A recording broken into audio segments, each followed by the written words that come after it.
দেখানো হয় আর সেও এই লেকের পাশে ছিল। তখন সে দেখে যে লেকের পাশে একটা মনস্টারের পায়ের ছাপ আছে। সে বলে, মোমেন রাইডার, আমি কিছু দেখতে পেয়েছি। এখানে মোমেন রাইডার আসে আর সে বলে, এই পায়ের ছাপ দেখে মনে হচ্ছে যে এই মনস্টার এই লেকের মধ্যে আছে। চেইন ফর্ক বলে, মনে হয় সেই মনস্টার জলে থাকতে পারে। তো মোমেন রাইডার বলে, আমাদেরকে সতর্ক থাকতে হবে। কিন্তু এক মিনিট চেইন ফর্ক, দেখো ওখানে কিছু মানুষ আছে যারা মাছ ধরছে।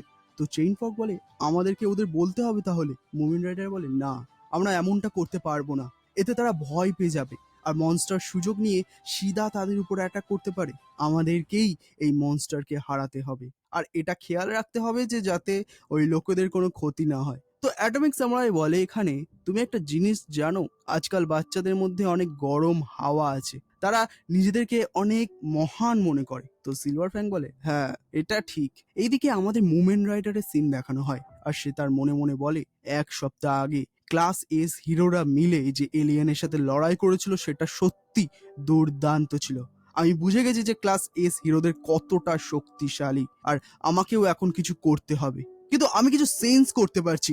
এইদিকে সিলভার ফ্যাং জিজ্ঞাসা করে যে ইয়ান কেমন আছে, সে কি ঠিক আছে? অনেক কঠিন সময় গেছে তার জন্য, সে এই লড়াইতে সে তার একটা হাত হারিয়েছে, তার জন্য অনেক খারাপ হয়েছে। আর সে তো একজন তলোয়ারবাজ আর সেই জন্য তো তার দুটো হাত থাকা জরুরি, তাই না? তখন অ্যাটমিক সামুরাই বলে, সিলভার ফ্যাং, আমার শিষ্যদের এত ছোট ভেবো না। যদি আমি তার কথা বলি তাহলে সে এখন পুরো চেষ্টা করছে ট্রেনিং করার জন্য। যতটা শক্তিশালী সে দুটো হাতে ছিল তার থেকে বেশি শক্তিশালী হতে চাইছে এখন সে তার ওই একটা হাত দিয়ে। এখানে আমাদেরকে ইয়ানকে দেখানো হয় আর সে তার কাটানা দিয়ে আশেপাশে সমস্ত বাঁশগুলোকে কেটে দেয় আর সে এখানে ট্রেনিং করছিল। অ্যাটমিক সামুরাই বলে যে সে আমার শিষ্য হওয়ার জন্য একদম যোগ্য একজন। তো সিলভার ফ্যাং বলে, হ্যাঁ, আমাকে ক্ষমা করবে, আমি অনেক বাজে প্রশ্ন জিজ্ঞাসা করছি। এই ইচ্ছা শক্তি আর মনোবল এটা আমি আমার শিষ্যর মধ্যেও দেখেছি আর সেটা গারোর কথা বলছিল এখানে সিলভার ফ্যাং। সিলভার ফ্যাং বলে, সে তো আমার মনই ভেঙে দিয়েছে। অ্যাটমিক সামুরাই বলে, তোমার এখানে কোনো হাত নেই।